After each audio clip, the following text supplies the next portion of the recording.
അങ്ങനെ പിണങ്ങി സുരേഷ് വീട്ടിൽ പോയി. ശരി. സുരേഷ് അവിടെ വന്നിട്ട് ഇരുന്ന് കുറേ നേരം സംസാരിച്ചിട്ട് ഞാൻ പറഞ്ഞു, ഞാനിത് എനിക്കിത് എടുത്തേ പറ്റുള്ളൂ, നിങ്ങളൊന്ന് സഹകരിക്കുന്നു പറഞ്ഞു. ഞാൻ എടുക്കില്ല എന്ന് പറഞ്ഞു. അവസാനം അപ്പം തന്നെ MG റോഡിൽ പുറത്തോട്ടിറങ്ങി ഒരു ഓട്ടോ പിടിച്ചിട്ട് കയറി വീട്ടിൽ പറഞ്ഞു. ഫുൾ സ്ക്രിപ്റ്റ് വായിച്ച് നോക്കിയാണ് കോപ്പി എടുക്കുന്നത്. പ്രിയൻ്റെ കൂടെ വന്നതിന് ശേഷം അങ്ങനെ ഫുൾ സ്ക്രിപ്റ്റ് ഒന്നും നമ്മൾ കണ്ടിട്ടില്ല. അനുസാറിനോട് വർക്ക് ചെയ്യുമ്പോൾ അല്ലെങ്കിൽ ഭദ്രനോട് വർക്ക് ചെയ്യുമ്പോൾ നമ്മൾ രാവിലെ ഇറങ്ങി വന്നിട്ട് പ്രാർത്ഥിച്ചിട്ടുണ്ട്, ഭഗവാനെ പുരിവാലൊന്നും പിക്കലേ എന്ന് വിചാരിച്ചാണ് പ്രാർത്ഥനയോട് കൂടിയാണ് വരണത്. പിന്നെ അത് കഴിഞ്ഞ് പ്രിയൻ്റെ കൂടെ വരുമ്പോഴത്തേക്ക് നമുക്ക് കുറച്ച് റിലാക്സേഷൻ ഉള്ളത്. എല്ലാ കണ്ടിന്യൂറ്റി മിസ്റ്റേക്ക് പറ്റിയിട്ടുണ്ട്. അങ്ങനെ മിസ്റ്റേക്ക് പറ്റുമ്പോൾ ഞാൻ ഭദ്രയോടും ഞാൻ മിസ്റ്റേക്ക് പറ്റിയ ഭദ്രയോട് എന്തോന്ന് പറയുന്നത്. പക്ഷേ ഇത് അരൻസാറിനോട് ഭദ്രേട്ടൻ പറഞ്ഞാൽ ഭദ്രേട്ടനെ നന്നായി വഴക്ക് വായിക്കും. ഭദ്രേട്ടനെയാണ് വഴക്ക് പറയുന്നതെങ്കിലും അത് കൊള്ളുന്ന എനിക്കാതെ. അപ്പോൾ ഞാൻ ഒരു ദിവസം പുള്ളിയോട് പറഞ്ഞു, ഞാനിങ്ങനെ ഒരു സിനിമ സംവിധാനം ചെയ്യാൻ പോകണമെന്ന് പറഞ്ഞു. അപ്പോൾ എന്നെ പെട്ടെന്ന് ഇങ്ങനെ നോക്കി, നീ സിനിമ സംവിധാനം ചെയ്യാൻ പോകണം. ജയറാമിനെ കാണാൻ ഞങ്ങൾ ഊട്ടി പോകുന്നു, ജയറാമിനോട് കഥ പറയുന്നു. ജയറാം മനോഹരമായിട്ട് നമ്മളോട് ചിരിച്ച് സംസാരിച്ച് സ്നേഹപൂർവ്വം എന്നോട് പറഞ്ഞു, അതെ, അമൂല്യമാണ് ഞാൻ, എൻ്റെ സ്വർണവും. Chungath gold, precious like me.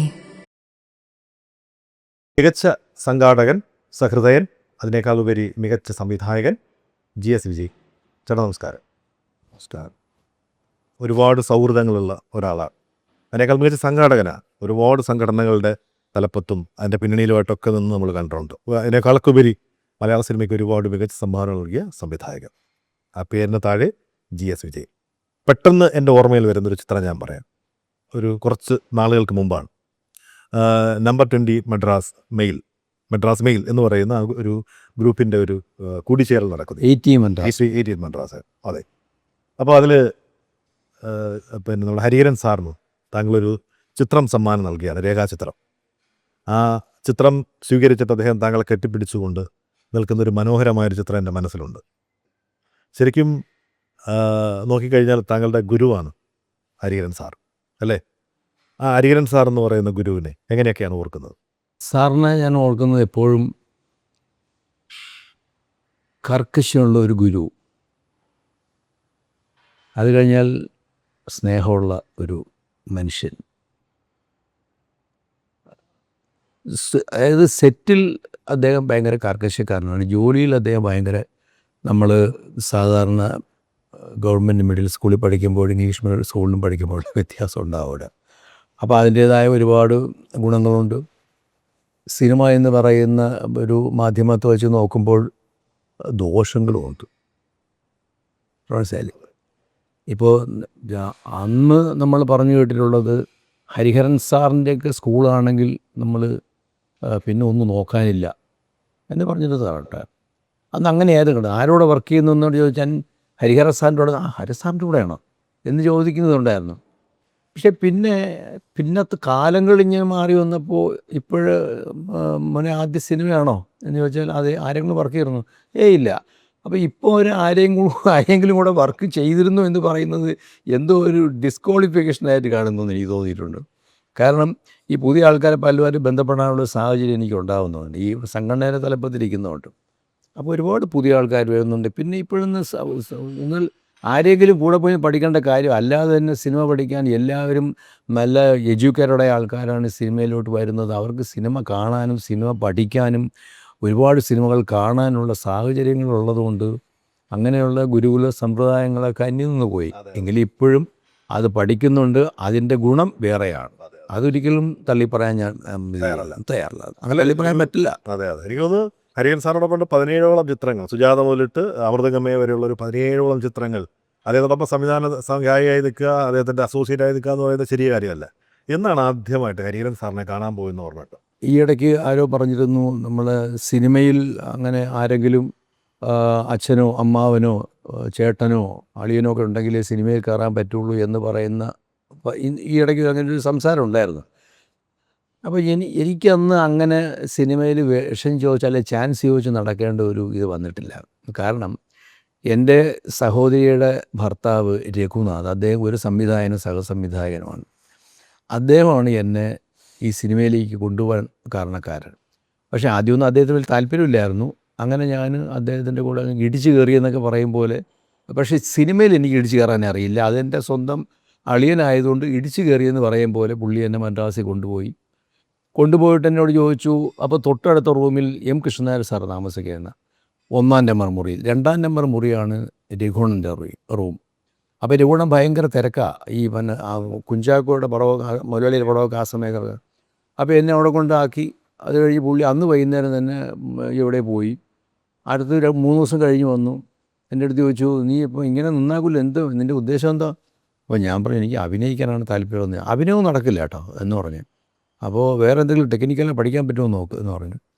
അപ്പോൾ ഞാൻ ആലോചിച്ചു എന്ത് വേണമെന്ന്. ഞാൻ അവിടെ നിന്ന് തന്നെ സാൻതോം ബീച്ചിലൊക്കെ നടന്ന് വൈകുന്നേരങ്ങൾ പോയിരുന്നു. എന്തിങ്ങനെ ആലോചിച്ചു, എന്ത് പഠിക്കാമെന്ന് ആലോചിച്ചു. പുള്ളി എൻ്റെ അടുത്ത് പറഞ്ഞു, സംവിധാനം പഠിക്കാം, ക്യാമറ പഠിക്കാം, എഡിറ്റിംഗ് പഠിക്കാം, ലാബ് ടെക്നീഷ്യനുണ്ട്, അങ്ങനെ കുറേ കാര്യങ്ങൾ പഠിക്കാൻ പറ്റും.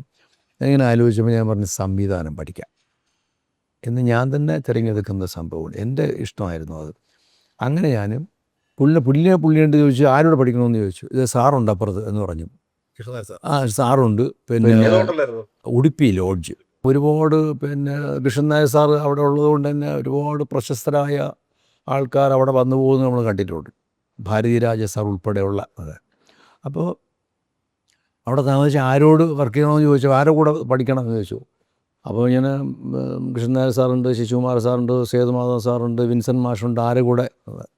അപ്പോൾ എനിക്ക് ഹരിഹരനുണ്ട് നമ്മൾ. അപ്പോൾ എനിക്ക് കൺഫ്യൂഷനായി, ഇതെങ്ങനെ ഒരാൾ വേണ്ടി പഠിക്കാനൊക്കെ ഉള്ളൂ, അതെങ്ങനെ. അങ്ങനെ ഞാനിങ്ങനെ ആലോചിച്ചിട്ടും ഞാൻ പറഞ്ഞത്, നീ തീരുമാനം പറ, എനിക്ക് ഞാൻ 2 ദിവസം കഴിഞ്ഞാൽ പോകും, ഡബ്ബിങ് നടക്കുക ആ സമയത്ത് അവിടെ. ഞാൻ കഴിഞ്ഞ് തിരിച്ചെനിക്ക് ആലപ്പുഴ പോകണമെന്ന് പറഞ്ഞു. അപ്പോൾ ഞാൻ ഒരു തീരുമാനം എടുത്തു. ഈ പെയിൻ ശല്യമൊക്കെ സർവ്വസാധാരണമല്ലേ? Lice kit lice remover pain ശല്യത്തിൽ നിന്നും ഉടനടി ആശ്വാസം. No side effects. ഒരു അമൃത് വേണി ഉൽപ്പന്നം. ഹരിഹരൻ സാറിൻ്റെ കൂടെ പഠിക്കാം.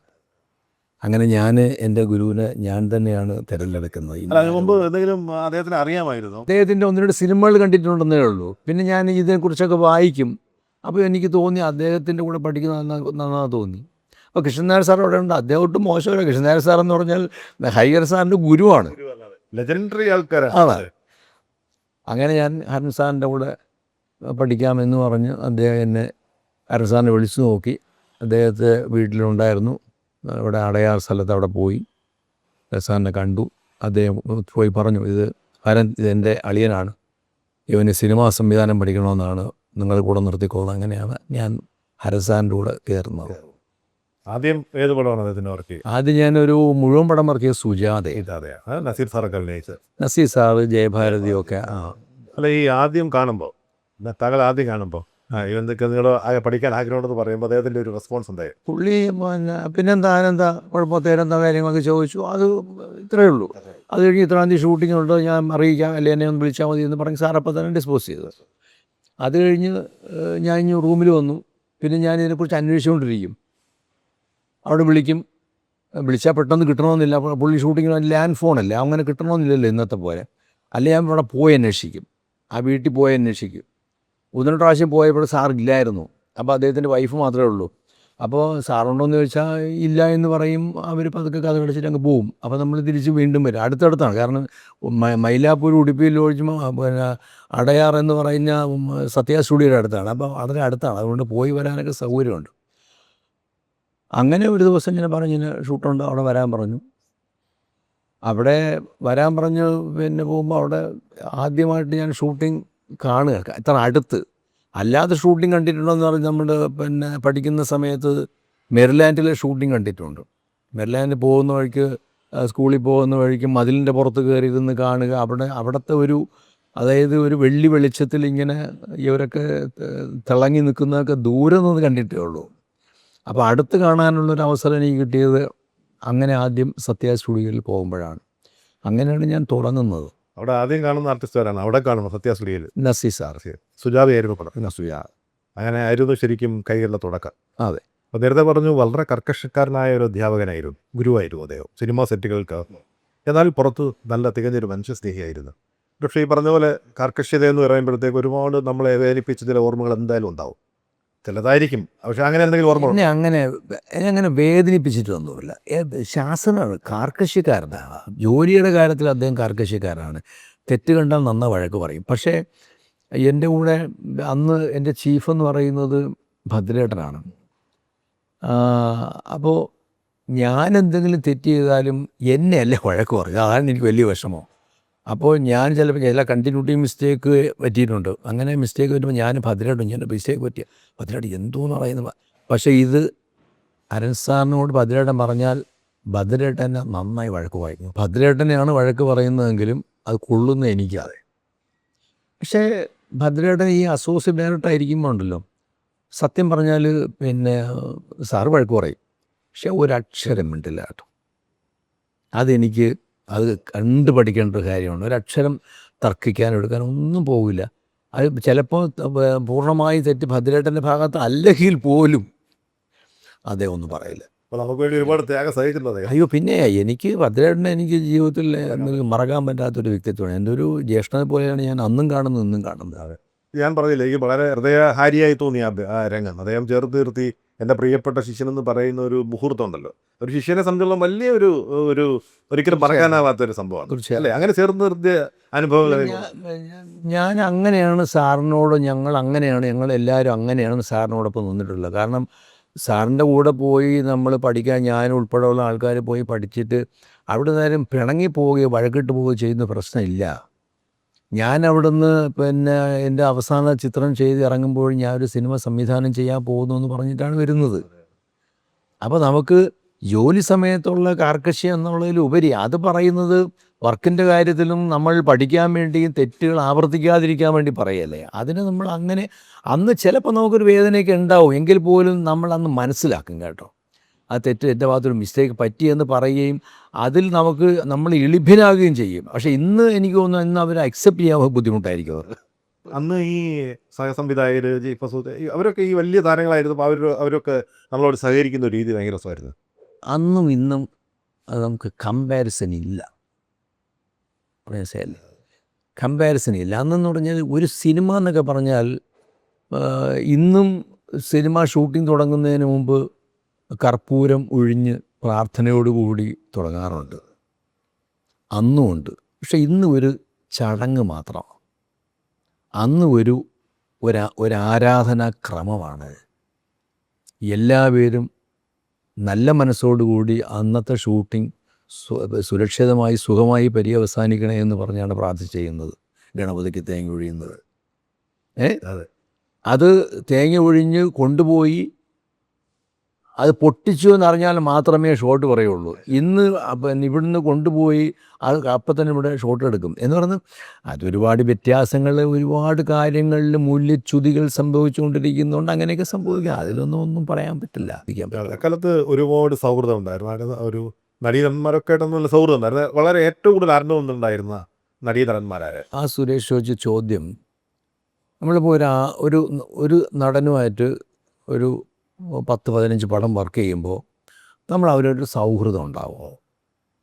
എവിടെ വെച്ച് കണ്ടാലും അവർ നമ്മളെ കൺസിഡർ ചെയ്യും. പിന്നെ അന്നൊന്നും നമുക്ക് ഒരുപാട് ആൾക്കാർ പിന്നെ ഈ പറഞ്ഞ നസീർ സാറായാലും അങ്ങനെയുള്ള വലിയ വലിയ ആർട്ടിസ്റ്റുകൾ, നടന്മാരും നടിമാരും ഒക്കെ ഈ സാമ്പത്തികമായി കുറച്ച് മോശമായിരിക്കുന്ന ആൾക്കാരെ ഒരുപാട് സഹായിക്കും. അവരൊക്കെ അന്ന് സഹായിച്ചിരുന്നൊന്നും ആരും അറിഞ്ഞിരുന്നില്ല. ഇന്നും പലരും സഹായിക്കുന്നുണ്ട്, ആരും അറിയുന്നില്ല. ചിലതൊക്കെ അറിയും. ഇപ്പം നമ്മളിപ്പോൾ ഈ പറഞ്ഞ പോലെ സോഷ്യൽ മീഡിയ ഇത്ര ഇത് നിൽക്കുന്നുണ്ട്, എന്തെങ്കിലുമൊക്കെ ന്യൂസുകൾ വരുമ്പോഴത്തേക്ക് അങ്ങനെ ഇത് വരും. അപ്പോൾ അവരുമായിട്ടുള്ള നല്ല ബന്ധമായിരുന്നു. എവിടെ വെച്ചുകൊണ്ടാലും നല്ല ബന്ധമായിരുന്നു. ആ ബന്ധം മരിക്കുന്നവരെ ഓർക്കുമായിരുന്നു അവർ. അല്ല, അങ്ങനെ ഏതെങ്കിലും ആത്മബന്ധമുള്ള ഒരാളെങ്കിലും ഉണ്ടായിരുന്നു? അയ്യോ, നസീർ സാർ ആത്മബന്ധമുള്ള ആളാണ്. ഉമ്മുക്ക് ആത്മബന്ധമുള്ള ആളാണ്. പിന്നെ മധു സാർ ആത്മബന്ധമുള്ള ആളാണ്. ഇപ്പോഴും ഞാൻ വല്ലപ്പോഴും സാറിനെ പോയി കാണാറുണ്ട്. ഇപ്പോഴും അദ്ദേഹത്തിൻ്റെ ബർത്ത്ഡേക്ക് ഞാൻ പോയി കണ്ടിരുന്നു. ഇടയ്ക്കിടെ ഞാൻ പോയി കാണും, അദ്ദേഹത്തെ കാണും. കുറേ നേരം സംസാരിക്കും, പഴയ കാര്യങ്ങൾ ഒരുപാട് സംസാരിച്ചുകൊണ്ടിരിക്കും. നേരത്തെ പറഞ്ഞു മദ്രാസിൽ വന്നു. മദ്രാസിൽ വരുന്നതിന് ഒരുപാട് പിന്നെ ചാൻസും തേടി പോകേണ്ടി വന്നില്ല. അളിയൻ ഈ പറഞ്ഞ ഉടുപ്പി പോലൊരു ഹോട്ടലിലേക്ക് വന്ന് ആദ്യം താമസിക്കാന്ന് പറയുമ്പോൾ തന്നെ അതിൻ്റെ ഒരു സ്റ്റാൻഡേർഡ് മാറി. അന്ന് ഞാൻ കേട്ടിട്ടുണ്ട്. അന്ന് ഇപ്പോൾ ഈ കഷ്ടപ്പാടുകൾ, അന്നത്തെ മദ്രാസി കഷ്ടപ്പാടുകളൊന്നും അനുഭവിച്ചിട്ടില്ലെന്നാണ് അതിനകത്ത് എനിക്ക് മനസ്സിലാക്കാൻ കഴിയുന്ന ഒരു ചെറിയ ചുരുക്കം. വലിയ കഷ്ടപ്പാട് അനുഭവിച്ചില്ല. കാരണം നമ്മൾ അവിടെ ചെല്ലുമ്പോൾ ഈ ഉടുപ്പി ലോഡ്ജ് താമസിക്കുന്നത് വരെ അവിടെ ഭക്ഷണമുണ്ട്, വാടക പുള്ളി കൊടുക്കും. പിന്നെ എനിക്ക് വേറെ പ്രശ്നമില്ല. അവിടുന്ന് ഞാൻ പിന്നെ മാറി താമസിച്ചു. ഹോട്ടൽ അവിടെ നിന്ന് റൂം എടുത്ത് താമസിക്കുക. എനിക്കൊന്ന് അവിടെ വെച്ചാണ് നമ്മുടെ സഹമുറിയന്മാരായിട്ട് ഇന്നത് സിബി മലയിൽ ഇല്ല അത് സുരേഷ് കുമാറും ഒക്കെ. അതല്ല, ഈ സുരേഷ് കുമാറിനെ എനിക്ക് പരിചയമെന്ന് പറഞ്ഞാൽ ഞാൻ മദിരാശിയിൽ താമസിക്കുന്ന സമയത്ത് സുരേഷ് കുമാറിനെ കുറിച്ച് അറിയുന്നത് നിങ്ങളുടെ കൂടെ സ്ഥാപനമായിരുന്ന ജ്ഞാനിയിൽ കൂടിയാണ്. ജ്ഞാന വായിക്കുമ്പോൾ അതിനകത്ത് സുരേഷ് കുമാർ, സനൽകുമാർ നോക്കുമ്പോൾ അവിടെ അങ്ങനെ ചെയ്തു ഇങ്ങനെ ഭയങ്കര അക്രോസിറ്റീസായി അവരെ കുറിച്ച് കേൾക്കുന്നത്. അമൃത ഹോട്ടലിൽ പോയി അടിയുണ്ടാക്കി. അപ്പം ഞാൻ ട്രിവാൻഡ്രത്തുകാരനാണ്. അപ്പം ഞാൻ ഇവരൊക്കെ ആരായത് എന്ന് തോന്നിയിട്ടുണ്ട്. അപ്പം നമ്മൾ നോക്കുമ്പോൾ നമുക്ക് അരിശം വരും, യവന്മാർ കുറേ ആൾക്കാർ എന്ന് നമുക്ക് തോന്നും എന്നെനിക്ക് തോന്നിയിട്ടുണ്ട് കാര്യം. ഇത് കഴിഞ്ഞ് ഞാൻ സുരേഷിനെ നേരിട്ട് കാണുന്നത് മദിരാശിയിൽ ഞാൻ വില്യം സാറിൻ്റെ കൂടെ, ജെ വില്യംസ്, അദ്ദേഹത്തിൻ്റെ കൂടെ ഒരു പടം അസോസിയേറ്റ് വർക്ക് ചെയ്തു. ആ പടത്തിൻ്റെ ഷൂട്ടിംഗ് സമയത്ത് സുരേഷ് അവിടെ വന്നിരുന്നു. സുരേഷും സനലും പ്രിയനുണ്ടോ തോന്നുന്നു. അവിടെ വില്യം സാറിനെ കാണാൻ വേണ്ടി അന്നാണ് ഞാൻ ആദ്യമായി സുരേഷിനെ കാണുന്നത്. അങ്ങനെ ഞങ്ങളുടെ പടം തുടങ്ങുന്നതിന് മുമ്പ് അവിടെ കോടമ്പക്കത്ത് രാമുവിൻ്റെ ഒരു വീടുണ്ടായിരുന്നു, നടൻ രാമു. രാമു എപ്പോഴും അവിടെ ഉണ്ടാവില്ല. അപ്പോൾ അത് നമ്മുടെ പിന്നെ MGRൻ്റെ കൂടെയൊക്കെ അഭിനയിച്ച അശോകൻ എന്ന് പറഞ്ഞൊരു വളരെ ഒരു വില്ലൻ വേഷം ചെയ്ത ഒരു നടനുണ്ടായിരുന്നു തമിഴിൽ, അശോകൻ. വലിയ ആർട്ടിസ്റ്റാണ്, മരിച്ചുപോയി. അദ്ദേഹത്തിൻ്റെ വീടിൻ്റെ മുകളിൽ വാടകയ്ക്ക് താമസിക്കാം. അപ്പോൾ അവിടെ പറയുമ്പോൾ ഈ പറയുന്ന പോലെ സുരേഷ്, സനൽ, ഞാൻ, അപ്പി, അവൻ്റെ സിബി വല്ലപ്പോഴും അങ്ങനെ ഒരു കൂട്ടായ്മ അവിടെ ഉണ്ടായിരുന്നു. അതാണ് അവിടുത്തെ ഈ താമസത്തിൻ്റെ ഒരു പൊരുളതാണ്. സിനിമയുടെ കാഠിന്യം. ഇപ്പോഴും അസിസ്റ്റന്റ് ഡയറക്ടർ ആവുക, അസോസിയേറ്റ് എന്ന് പറഞ്ഞാൽ ഏറ്റവും കൂടുതൽ ജോലി എടുക്കേണ്ടി വരുന്ന ആൾക്കാരാണ്. ഇന്നത്തെ പോലെ ഔട്ട്ഡോർ അധികം ഇല്ല എന്നാലും. എങ്കിൽ പോലും കഷ്ടപ്പാടൊക്കെ വരുമ്പോൾ ഈ സിനിമയൊന്നും വേണ്ടാന്ന് എപ്പോഴും തോന്നിയിട്ടു? അങ്ങനെ തോന്നിയില്ല. കാരണം ഞാൻ ഇഷ്ടപ്പെട്ട് തിരഞ്ഞെടുത്തതാണ്. അതുകൊണ്ട് ഇപ്പോഴും എനിക്ക് തോന്നിയിട്ടില്ല അത് ബർഡനാണെന്നോ അല്ലെങ്കിൽ ഇത് വിട്ടു പോകണം എന്നെനിക്ക് തോന്നിയില്ല. കാരണം അതുകൊണ്ട് തന്നെയാണ് ഞാൻ സിനിമയിൽ ഞാൻ സീരിയൽ ഞാൻ ആഡ് ചെയ്യും, ആഡിൽ ഞാൻ ഡോക്യുമെൻ്ററി ചെയ്യും. ഇതൊന്നുമില്ലെങ്കിൽ ഞാൻ സ്റ്റേജ് ഷോ ചെയ്യും. ഹരിഹരൻ സാറിൻ്റെ കൂടെ ഒന്ന് 17ഓളം സിനിമ. ഇതിനിടയ്ക്ക് ഹരിഹരൻ സാറിന് വേണ്ടി അല്ലെ താങ്കൾക്ക് വേണ്ടി ഒരുപാട് ചീത്ത കേട്ട ആളാണ് ഭദ്രഞ്ചരൻ അല്ലേ? പക്ഷെ പിന്നീട് അദ്ദേഹം സ്വതന്ത്ര സംവിധായകനായ 2 പടങ്ങളിലും അസോസിയേറ്റ് ആയിരുന്നു. അതിലൊന്ന് ആറ്റുവഞ്ചി വരഞ്ഞപ്പോഴും ഒന്ന് അല്ല എൻ്റെ മോഹങ്ങൾ പോലെ ഫസ്റ്റ് പടം എൻ്റെ മോഹങ്ങൾ പോലെ ചീഫ് അസോസിയേറ്റ് ആയിരുന്നപ്പം വിളിച്ചെത്രയ്ക്കല്ല അദ്ദേഹം പകരം വേണ്ടി കുറേ കൂടി. ഭദ്രേട്ടനെ കുറിച്ച് ഞങ്ങൾക്ക് അറിയാവുന്ന, ഞങ്ങളൊക്കെ പോയിട്ടുള്ളതാണ്. ഭയങ്കര ടെററാണ് അദ്ദേഹം, ഒരു കോംപ്രമൈസിനും വഴങ്ങാത്തതാണ്. അതെല്ലാം അവിടെ തിരിച്ചു തന്നോ അദ്ദേഹത്തിൻ്റെ അസോസിയേറ്റ് ചീഫായിട്ട് നിന്നപ്പോൾ? പുള്ളി ഭയങ്കര സ്നേഹസമ്പന്നനാണ്. പക്ഷേ ഷൂട്ടിങ്ങിന് വന്നു കഴിഞ്ഞാൽ ജോലിയായിട്ട് ബന്ധപ്പെട്ടാൽ പുള്ളിക്കൊരു ഭ്രാന്താണ്. തൊഴിലെന്ന് പറഞ്ഞാൽ പുള്ളി അങ്ങനെയാണ്. സിനിമ എന്ന് പറഞ്ഞാൽ പുള്ളിക്ക് അവിടെ നിങ്ങൾ സെറ്റിൽ വന്നു കഴിഞ്ഞാൽ ഒരു കോംപ്രമൈസും ഇല്ല. അത് ആർട്ടിസ്റ്റായാലും ശരി, അത് വലിപ്പ ചെറുപ്പമില്ല, ആൺ പെൺ വേർതിരിവില്ല, പുലഭ്യം ചീത്ത പറയും. കാരണം അത് പുള്ളി ഉദ്ദേശിക്കുന്ന കാര്യങ്ങൾ പുള്ളി അത് എടുത്തിരിക്കും. അത് അദ്ദേഹത്തിൻ്റെ സിനിമകൾ കണ്ടപ്പോൾ ആൾക്കാർക്ക് മനസ്സിലായിട്ടുണ്ട്, ഞങ്ങൾക്ക് അതിൽ കൂടുതൽ മനസ്സിലായിട്ടുണ്ട്. ഇപ്പോഴും അത് എടുത്തു വച്ചിരിക്കുന്ന സിനിമകൾ നോക്കി ഇപ്പോഴും കാണുമ്പോഴേ എന്തു രസകരമായിട്ട് എടുത്തിരിക്കുന്നു തോന്നും. അത് സോങ് എടുക്കുന്നതായാലും ഫൈറ്റ് എടുക്കുന്നതായാലും സീൻസ് എടുക്കുന്നതായാലും അങ്ങനെ കൺസീവ് ചെയ്തത്. പുള്ളി അത്രയും സിൻസിയറായിട്ട് പുള്ളി 100% സിൻസിയറായിട്ട് ചെയ്യുമ്പോൾ കൂടെ നിൽക്കുന്നവർ കുറച്ച് ലാപ്സ് വരുത്തുമെന്ന് തോന്നിയാൽ പുള്ളി ചീത്ത പറയും. അത് ആ സമയത്ത് മാത്രമേ ഉള്ളൂ കേട്ടോ. അത് കഴിഞ്ഞ് അങ്ങ് വിടും, ഇത്രയേ ഉള്ളൂ. എനിക്ക് തോന്നുന്നു എൻ്റെ മോഹങ്ങൾ പൂവണിഞ്ഞ സമയത്തൊക്കെ ഞാൻ പകുതി ഷൂട്ട് കിടന്നുകൊണ്ടിരിക്കുക എന്നെ ഒരുപാട് ചീത്ത പറഞ്ഞിട്ട് ഞാൻ പകുതിയിൽ ഇറങ്ങിയതാണ്.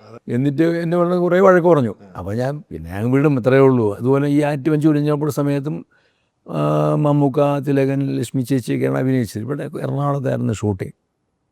ഇതുപോലെ ഈ സമയത്തും അങ്ങ് നമുക്ക് സഹിക്കുന്ന ഇതില്ലേ, അങ്ങ് ചെയ്ത് പറയും. വേറൊരു കാര്യം പുള്ളി പറയും, നീ മനസ്സിലാക്കണം എടാ, നമ്മൾ ഹരസാറിൻ്റെ ലൈസൻസാണ്, നമ്മൾ പടം ചെയ്യുമ്പോൾ എന്ന് പറയുന്ന ഒരു ഭയങ്കര ഒരു ഇതുണ്ട് പുള്ളിക്ക്. എന്തെങ്കിലും തട്ടിക്കൂട്ടി ഒരു സിനിമ ചെയ്താൽ പോരാ. അങ്ങനെ പ്രത്യേകിച്ച് എടുത്ത് പറയാൻ കാര്യം, ഞാൻ വെള്ളമെന്ന് പറഞ്ഞ പടം 4 വർഷം കൊണ്ട് തീർത്ത പടമാണ്. അപ്പോൾ ആ പടത്തിൽ തുടങ്ങിയിട്ട് ഞാൻ പിന്നെ വെള്ളമെന്ന് പറഞ്ഞ പടം കൊണ്ട് മാത്രമാണ് കുറേ കാലം മദിരാശി ജീവിച്ചത്. മോഹൻ സാറാണ്, ദേവനായിരുന്നു എൻ്റെ പ്രൊഡ്യൂസർ. ഫിനാൻസർ വേറെ ഉണ്ടായിരുന്നെങ്കിലും അദ്ദേഹം അതിനെ കൊണ്ടു നടന്നു, അത് റിലീസാവുന്ന വരെ. ആ സമയത്ത് എനിക്ക് ഒരു പ്രോജക്റ്റ്, ഇൻഡിപെൻഡൻ്റ് പ്രോജക്റ്റ് ചെയ്യാൻ വേണ്ടി വന്നു. അപ്പോൾ അത് ഒരു ദിവസം ഉച്ചയ്ക്ക് ഞാൻ അവിടുന്ന് പാങ്കര ഹോട്ടലിൽ പോയി ആ പ്രൊഡ്യൂസറോട് സംസാരിച്ചു. തൃശ്ശൂരുള്ളൊരു പ്രൊഡ്യൂസറാണ്. അപ്പോൾ ഒരു ഹിന്ദി ആർട്ടിസ്റ്റിനെ വെച്ച് എടുക്കുന്ന ഒരു സംഭവം അത്. അപ്പോൾ ഈ മാധുരി ദീക്ഷിതുമായിട്ട് പുള്ളിയുടെ ഫ്രണ്ടിൻ്റെ മകളോ അങ്ങനെ എന്തോ അടുത്ത ബന്ധമുണ്ട്. അങ്ങനെയാണ് ഒരു പ്രോജക്റ്റ് വന്നത്. വേറെ എൻ്റെ സുഹൃത്ത് മുഖാന്തരം വന്നതാണ്. ഞാൻ ഒരു കഥ പറഞ്ഞു, അയാൾക്ക് ഇഷ്ടപ്പെട്ടു, ചെയ്യാമെന്ന് പറഞ്ഞു. അങ്ങനെ ഞാൻ ഈ ഒരു ആവേശത്തിൽ അടുത്ത ഒരു ഓട്ടോ എടുത്ത് നേരെ ഞാൻ അവിടെ ചെന്നു. അപ്പോൾ ഭദ്രേട്ടൻ ആദ്യ പടത്തിലുണ്ടായിരുന്നു. പിന്നെ അവസാനം പുള്ളി വരാൻ പറ്റില്ല, പുള്ളിയുടെ പടമായിട്ട് ബന്ധപ്പെട്ടു. അപ്പോൾ ഞാൻ ഒരു ദിവസം പുള്ളിയോട് പറഞ്ഞു, ഞാനിങ്ങനെ ഒരു സിനിമ സംവിധാനം ചെയ്യാൻ പോകണമെന്ന് പറഞ്ഞു. അപ്പോൾ എന്നെ പെട്ടെന്ന് ഇങ്ങനെ നോക്കി, നീ സിനിമ സംവിധാനം ചെയ്യാൻ പോകണം. ഞാൻ പറഞ്ഞു അതെന്തേ ചോദിച്ചു. നീ എല്ലാം പഠിച്ചോ നീ ചോദിച്ചു. അപ്പോൾ എനിക്ക് ഭദ്രേട്ടൻ ചോദിക്കുമ്പോഴേക്കും എനിക്ക് എൻ്റെ ചേട്ടൻ ചോദിക്കുന്നതേ എനിക്കല്ല, ഞാൻ അങ്ങനെ കാണുള്ളൂ. നീ എല്ലാം പഠിച്ചോ? ഞാൻ പറഞ്ഞു അങ്ങനെയൊന്നുമില്ല, പഠിക്കാനൊക്കെ ഒരുപാടുണ്ട്, നമ്മളിങ്ങനെ ചെയ്തതല്ലേ പഠിക്കണേ എന്ന് പറഞ്ഞു. എടാ, നീ ഹരിഹര സാറിൻ്റെ അസിസ്റ്റൻ്റാണ്. നീ അവിടെ ചെന്ന് എല്ലാ കാര്യങ്ങളും നീ ക്യാമറാമാനെ ഡിപ്പെൻഡ് ചെയ്ത് സിനിമ എടുക്കാൻ നിൽക്കല്ല്. നീ ഒരു എഡിറ്ററെ ഡിപ്പെൻഡ് ചെയ്ത് സിനിമ എടുക്കാൻ. നിനക്കറിയാമോ സിനിമ എടുക്കാൻ? നിനക്കറിയാമെന്ന് ഉറപ്പുണ്ടെങ്കിൽ മാത്രം സിനിമയെ കൈവച്ചാൽ മതിയാണ്. എടാ, ഞാൻ സംവിധാനം ചെയ്തില്ലടാ, നീ എന്നെക്കാൾ ജൂനിയറല്ല, ഞാൻ ഇതുവരെ ചെയ്തില്ലല്ലോ എന്ന് പറഞ്ഞു. അതാ ഞാൻ ചെയ്യാത്ത, നിന്നെക്കാൾ ഞാൻ മോശമായതുകൊണ്ടാണ്. അങ്ങനെ കുറേ തന്നെ വഴക്ക് പറഞ്ഞു. പിന്നെ ഞാൻ രാത്രി കിടന്ന് ആലോചിച്ചപ്പോൾ ഞാൻ ശരിയാണ്, എന്തായാലും ഒന്നും കുറച്ചുകൂടെയൊക്കെ ഒന്നും കാര്യങ്ങളൊക്കെ മനസ്സിലാക്കിയിട്ട് ചെയ്യാം എന്ന് പറഞ്ഞാൽ ഞാൻ ആ പ്രോജക്റ്റ് വേണ്ടെന്ന് വെച്ചാൽ. അതല്ലേ തീർച്ചയായിട്ടും ഭദ്രേട്ടൻ പറഞ്ഞുകൊണ്ട് മാത്രം ഞാൻ വേണ്ടെന്ന് വെച്ചാൽ. അല്ല, ഇന്നൊന്നും ആരും ചെയ്യുന്നില്ല. അന്ന് അത്രത്തോളം പിന്നെ അങ്ങോട്ടൊരു ബന്ധങ്ങളുണ്ടായിരുന്നു. അത് പുള്ളി പറയുന്നത് പുള്ളി പടം ചെയ്യാത്തതുകൊണ്ട് പിന്നെ എൻ്റെ ശേഷം വന്ന പടം ചെയ്യണ്ട എന്നുള്ളതിലല്ല പറയുന്നത്. പുള്ളി പറയുന്നത് ഞാൻ എക്യുപ്ഡ് അല്ല എന്നല്ല, ഞാൻ എല്ലാം പഠിച്ച് പാസ്സായിട്ടില്ല എന്നുള്ളത് പുള്ളിക്ക് അറിയാം. അതുകൊണ്ടാണ് പുള്ളി അത് പറയുന്നത്. 2 തവണ സ്ക്രിപ്റ്റ് ഇട്ടിട്ട് പോവാം എന്ന് വിചാരിച്ചു. 2 തവണയും ഇട്ടിട്ട് പോവാം. അപ്പോൾ അദ്ദേഹം തിരിച്ചു കൊണ്ട് വിളിക്കുന്നുണ്ട്. പിന്നെ എന്നെ ഒന്ന് വഴക്ക് പറയുമ്പോൾ ഞാനൊരു എൻ്റെ ഒരു ചേട്ടൻ പറഞ്ഞു ഞാൻ കളയും, ഇത്രയേ ഉള്ളൂ. എന്നാലും വിഷമം ഉണ്ടാവില്ല. പുള്ളി ചില കാര്യങ്ങൾ പിന്നെ വിഷമം ഉണ്ടാവില്ലേ, പുള്ളി ചില കാര്യങ്ങൾ ഇങ്ങനെ പുള്ളി ഇത് തന്നെയാണ്. അതല്ലാതെ പുള്ളി ഒരു സീൻ കൺസീവ് ചെയ്ത് വന്നു കഴിഞ്ഞാൽ പുള്ളിയുടെ തലയിൽ അത് മാത്രമേ ഉണ്ടാവുള്ളൂ. സമയത്ത് ഭക്ഷണം കഴിക്കണമെന്നോ അങ്ങനെയുള്ള യാതൊന്നും ഇല്ല പുള്ളിക്ക്. അതാണ് വേറൊരു കാര്യം. പുള്ളി 100% ഇതിനകത്ത് ഇങ്ങനെ മുങ്ങിക്കിടക്കുന്നതുകൊണ്ട് അതിനകത്ത് എന്തെങ്കിലും വിട്ടുവീഴ്ച ചെയ്യുന്ന കാര്യമില്ല. അപ്പോൾ വീഴ്ച നമ്മൾ വരുത്തിയാൽ പുള്ളി വഴക്ക് പറയും. അത് എന്നെ എന്നല്ല, പിന്നെ വഴക്ക് പറയാൻ കൂടെ ഇപ്പം അസോസിയേറ്റ് ഡയറക്ടർ എന്നുള്ള നിലയ്ക്ക് എപ്പോഴും ഇത് കേൾക്കാൻ ബാധ്യസ്ഥരായവരും നമ്മളാണ്. അതെ, ഒരു സിനിമ നമുക്ക് വരികയാണ്, സ്വന്തമായിട്ട് ചെയ്യാൻ വരികയാണ്. അപ്പോൾ അദ്ദേഹം പറയാണ്, നീ ഇപ്പോഴേ അതിന് ആയോ എന്ന് ചോദിക്കുന്ന ഒരു ഇതുണ്ട്. അത് ജനം പറഞ്ഞ് അതൊരു ജ്യേഷ്ഠൻ പറയുന്നതിന് അല്ലെങ്കിൽ ഒരു ഗുരുവിൻ്റെ സ്ഥാനത്ത് നിന്നാണ് അത് കേൾക്കുന്നത്. ഒരു വലിയ സിനിമ ചെയ്യാൻ അവസരം ഉണ്ടായിട്ടും അത് കളഞ്ഞൊരാളെന്ന നിലയിലൊന്നും ദേഷ്യം തോന്നിയിട്ടില്ല അല്ലേ? ഒരിക്കലും തോന്നിയിട്ടില്ല. ആ സമയത്ത് അതിന് ശേഷം ഞാൻ ഈ കാര്യം വേറൊരാളോട് പറഞ്ഞപ്പോൾ അയാൾ എന്നോട് പറഞ്ഞു, അത് ആരാണ്, നമ്മുടെ ഇൻഡസ്ട്രിയുള്ള ഏതൊരു അസോസിയേറ്റ് ഡയറക്ടറാണ്. പുള്ളി എന്നോട് പറഞ്ഞത് അത് നിങ്ങൾക്ക് ചെയ്യാമായിരുന്നു കേട്ടോ, അത് പുള്ളി പറഞ്ഞോണ്ട് ചെയ്യാതിരിക്കേണ്ട കാര്യമൊന്നുമില്ലായിരുന്നു. ഞാൻ പറഞ്ഞ അങ്ങനെയല്ല, പുള്ളി പറഞ്ഞത് ശരിയാണെന്ന് എനിക്ക് തോന്നി. കാരണം ഞാൻ ആലോചിക്കാറില്ലല്ലോ, ഞാനെക്കുറിച്ച് ആലോചിച്ചു. കാരണം ഒരു സ്ക്രിപ്റ്റ് ഉണ്ടാക്കി നമുക്കത് സാക്ഷാത്കരിക്കാൻ പറ്റുമോ പൂർണ്ണമായി എന്ന് എനിക്കൊരു ഡൗട്ട് തോന്നി. അതുകൊണ്ട് ഞാൻ അത് വേണ്ടാന്ന് വെച്ചാൽ എന്താ തെറ്റെന്താ? അല്ലാതെ നമുക്ക് ഈ ചില കാര്യങ്ങളിൽ നമുക്കിപ്പോൾ അങ്ങനെ അന്നത് ചെയ്തിരിക്കാമായിരുന്നു എന്നൊക്കെ തോന്നിയിട്ടുണ്ട്. ഇതിനെ കുറിച്ചല്ല, ഞാൻ സംവിധായകനായതിന് ശേഷം ചില സിനിമകൾ വരുമ്പോഴത്തേക്ക് നമ്മൾ ഇതല്ല ഇപ്പോൾ ഇത് വേണ്ട, അല്ലെങ്കിൽ ആ ആർട്ടിസ്റ്റ് നമുക്ക് കച്ചവടമാവില്ല, ആ പ്രൊഡ്യൂസറുടെ ഇതൊക്കെ നമ്മൾ നോക്കും. ഇത് നാളെ ഇത് പുറത്തു വരുമോ, അതിനെന്തെങ്കിലും സംഭവിക്കാനുള്ള ആകാംക്ഷ എനിക്കുണ്ട്. അതുകൊണ്ടാണ് ഞാൻ ഈ പടങ്ങൾ ഞാൻ വളരെ നോക്കിയും കണ്ടിപ്പം ഇടയ്ക്ക് 1-2 പടങ്ങൾ വന്നപ്പോഴൊക്കെ അത് ഞാൻ ആലോചിച്ച് വിടും. അപ്പോൾ എനിക്കിപ്പോഴും ഓർമ്മയുണ്ട്, ഞാനിങ്ങനെ ട്രെയിനിൽ വരുമ്പോൾ വി കെ പ്രകാശ് ഉണ്ടായിരുന്നു. അപ്പോൾ ഇതിൽ ചോദിച്ചു, സാർ എന്തായി സാർ പടം? ഞാൻ പറഞ്ഞ ഒരു പ്രോജക്റ്റുണ്ട് മമ്മൂക്കായിട്ട് ഇങ്ങനെ. സാർ നിങ്ങൾ എന്താണ് സാർ മമ്മൂക്ക മോഹൻലാൽ എന്ന് പറഞ്ഞു, നിങ്ങൾ പുതിയ ആൾക്കാരെ വെച്ച് പടം ചെയ്യൂ സാർ, എല്ലാ പടവും ചെയ്യൂ സാർ, ചിലത് ഓടും ചിലത് ഓടില്ല എന്ന് എൻ്റെ അടുത്ത് പറഞ്ഞു. ഞാൻ പറയും, ഓടില്ല എന്ന് അറിഞ്ഞുകൊണ്ട് എങ്ങനെയാണ് ചെയ്യാൻ പറ്റുന്നത്, എനിക്കത് അറിയില്ല എന്ന് പറഞ്ഞു. അങ്ങനെയല്ല, ഓടുമെന്ന് അറിഞ്ഞുകൊണ്ട് തന്നെ നിങ്ങൾ ചെയ്യണം, ഓടാത്തത് നമ്മുടെ കുറ്റമല്ലല്ലോ. ഞാൻ പറഞ്ഞു അങ്ങനെയല്ല, നമുക്ക് അതിനകത്തൊരു കോൺഫിഡൻസ് വേണ്ട നമ്മൾ ചെയ്യുമ്പോൾ. ഒന്നാമത് ഈ സിനിമ അറിയാൻ വയ്യാതെ വരുന്ന ഒരാളോടൊക്കെ നമ്മൾ പിന്നെ കൂടുതൽ സിനിമ അറിഞ്ഞു വരുന്ന ഒരാളോടുള്ളതിനേക്കാൾ കൂടുതൽ നമ്മൾ കെയർഫുൾ ആവണം. അല്ല അങ്ങനെയല്ലേ? തീർച്ചയായും. സിനിമ അറിയാമെന്നുള്ള ഒരാളാണെങ്കിൽ അയാൾക്ക് അറിയാം ഇത് ആർട്ടിസ്റ്റ് ഇതാണ്. ഇപ്പം കിരീട ഉണ്ണി സാഫല്യം എന്ന് പറയുന്ന സിനിമ എടുക്കാൻ നേരത്ത് വന്നു, സംസാരിച്ചു. അത് ടി.ആർ. റസാക്കായിരുന്നു സ്ക്രിപ്റ്റ് റൈറ്റർ. ട്രിവാൻഡ്രത്ത് വന്ന് അവിടെ ഇരുന്ന് എഴുതി. ജയറാമാണ് മുഖം അദ്ദേഹത്തിൻ്റെ മനസ്സിൽ വന്നത്. അന്ന് ജയറാം നല്ല മാർക്കറ്റുള്ള സമയമായിരുന്നു. ജയറാമിനെ കാണാൻ ഞങ്ങൾ ഊട്ടി പോകുന്നു. ജയറാമിനോട് കഥ പറയുന്നു.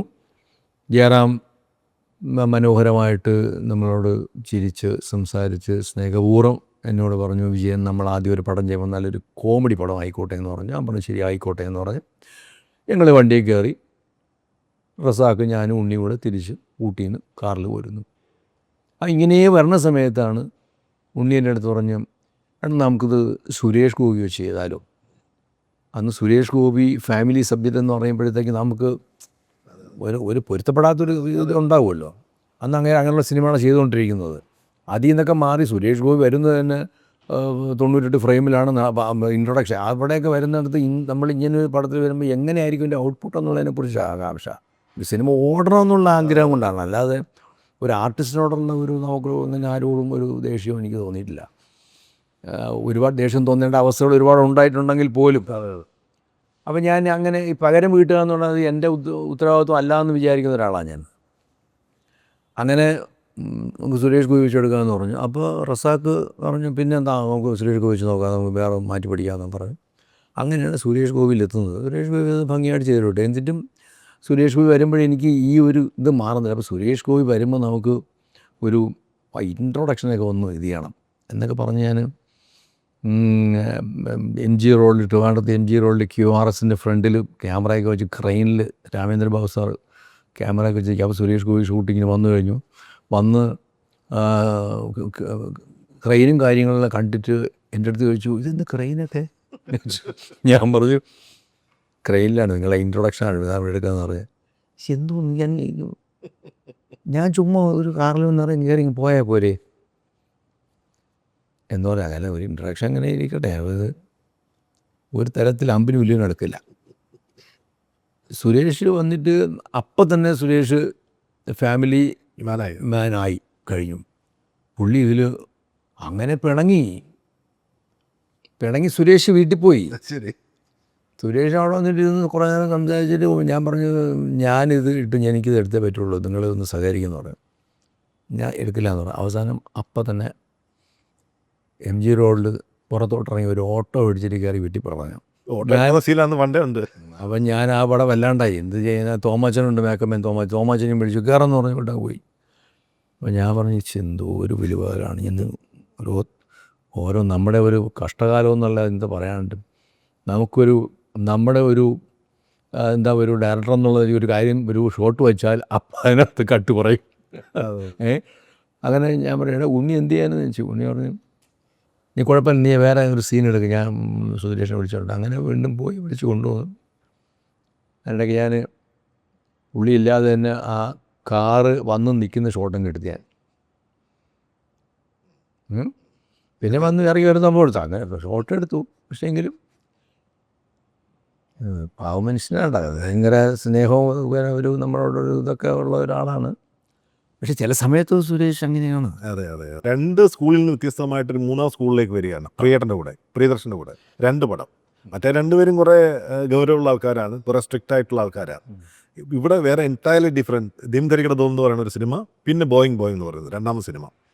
അത് വേറൊരു സ്കൂളല്ലായിരുന്നു, വളരെ ഹ്യൂമറായിട്ട്. ഇതിനെ ഡൈജസ്റ്റ് ചെയ്തായി? അതായത് ഞാൻ നമുക്ക് പിന്നെ പ്രിയനെ എനിക്കറിയാം, പ്രിയനെ അറിയാമെന്നുള്ളതുകൊണ്ട് പ്രിയൻ്റെ സിനിമകളറിയാം. പ്രിയൻ്റെ സിനിമകൾ കണ്ട് നമ്മൾ ചിരിക്കുന്നതാണ്.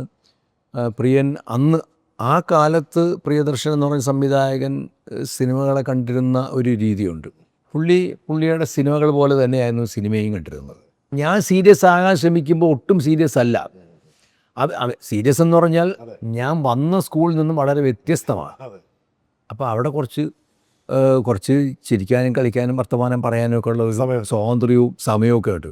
മറ്റത് അങ്ങനെയല്ല, കുറച്ചുകൂടി ടെൻസ്ഡാണ്. നമ്മൾ ഈ രാവിലെ പിന്നെ അനുസാറിനോട് വർക്ക് ചെയ്യുമ്പോൾ അല്ലെങ്കിൽ ഭദ്രനോട് വർക്ക് ചെയ്യുമ്പോൾ നമ്മൾ രാവിലെ ഇറങ്ങി വന്നിട്ട് പ്രാർത്ഥിച്ചിട്ടുണ്ട്, ഭഗവാനെ പുലിവാലൊന്നും പിടിക്കലേ എന്ന് വിചാരിച്ചാണ് പ്രാർത്ഥനയോട് കൂടിയാണ് വരണത്. പിന്നെ അത് കഴിഞ്ഞ് പ്രിയൻ്റെ കൂടെ വരുമ്പോഴത്തേക്ക് നമുക്ക് കുറച്ച് റിലാക്സേഷൻ ഉള്ളത് മനസ്സിലായാലേ. അപ്പോൾ പിന്നെ ഇതുപോലെ ഈ പിന്നെ സ്ക്രിപ്റ്റ് കാര്യങ്ങളൊക്കെ പണ്ട് നമ്മൾ ഫുൾ സ്ക്രിപ്റ്റ് ഉണ്ടാകും, ഫുൾ സ്ക്രിപ്റ്റ് വായിച്ച് നോക്കിയാണ് കോപ്പി എടുക്കുന്നത്. പ്രിയൻ്റെ കൂടെ വന്നതിന് ശേഷം അങ്ങനെ ഫുൾ സ്ക്രിപ്റ്റൊന്നും നമ്മൾ കണ്ടിട്ടില്ല. അപ്പോൾ രാവിലെയൊക്കെ പിന്നെ ഒരിക്കൽ രാജു ഹോട്ടലിൽ വെച്ച് ബോയിങ് ഷൂട്ടിങ്ങിൻ്റെ അവിടെ നിന്ന് പുള്ളി ഞാൻ പറഞ്ഞു സ്ക്രിപ്റ്റ് വന്ന് വിളിച്ച് എണീക്കും ഞാൻ ആ ഹോട്ടലിൽ. ഞാനിവിടെ താമസിക്കുന്നത്. ഞാൻ പറഞ്ഞു ഒന്ന് എണീക്കില്ല, സീൻ എഴുതിയില്ല എന്ന് പറയും. ഇപ്പോൾ എണീക്കാന്ന് പറഞ്ഞു, നീ ഒരു കാപ്പി പറയാമെന്ന് പറയും. അപ്പോൾ ഒരു കാപ്പി പറഞ്ഞിട്ട് ഞാൻ റെഡിയാവാൻ വേണ്ടി അപ്പുറത്ത് മൂവി പോകും. തിരിച്ചു വരുമ്പോൾ ആ കാപ്പി തണുത്ത് അവിടെ ഇരിക്കും. ഇതെൻ്റെ അനുഭവം പറയാറ്. അപ്പോൾ ഞാൻ പറഞ്ഞു ഈ കാപ്പി കുടിച്ചില്ലേ, അവൻ ആ കാപ്പി തണുത്ത് വിടാം, നീ ഒരു കാപ്പി കൂടെ പറയാമെന്ന് പറയും.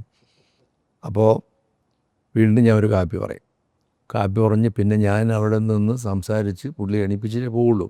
കാരണം എനിക്കിത് ടെൻഷനാണെന്നേ. കാരണം അങ്ങോട്ട് ചെല്ലുമ്പോഴത്തേക്ക് നല്ല സീൻ നമ്മളോട് ചോദിക്കുകയുള്ളൂ, ആർട്ടിസ്റ്റ് നമ്മളോട് സീൻ ചോദിക്കുമല്ലോ. അപ്പോൾ ഇത് കിട്ടിക്കഴിഞ്ഞാൽ പിന്നെ ഇതിനെ കോപ്പി എടുക്കണം, കുറേ പണിയുണ്ട്. പിന്നെ ഈ തരുന്നതെന്ന് പറഞ്ഞാൽ അത് നമുക്ക് വായിച്ചെടുക്കാൻ പറ്റുന്ന രീതിയിലാണ് ആയിരിക്കില്ല തരുന്നത്. കുഞ്ഞക്ഷരം എന്ന് പറഞ്ഞാൽ അവിടെ പോയിട്ട് ചിലപ്പോൾ ബാത്റൂമിൽ പോയിട്ട് സിഗരറ്റിൻ്റെ കവറിൽ എഴുതി കൊണ്ടുവന്നിട്ടുണ്ട്, സിഗരറ്റ് കവറിൽ എഴുതി കൊണ്ടുവന്നിട്ടുണ്ട്. അപ്പോൾ അതിൻ്റെ കണ്ടന്റ് മാത്രമേ ഉണ്ടാവുള്ളൂ. അങ്ങനെയൊക്കെ ഒരുപാട് പിന്നെ അത്ഭുതങ്ങളാണ് അതൊക്കെ.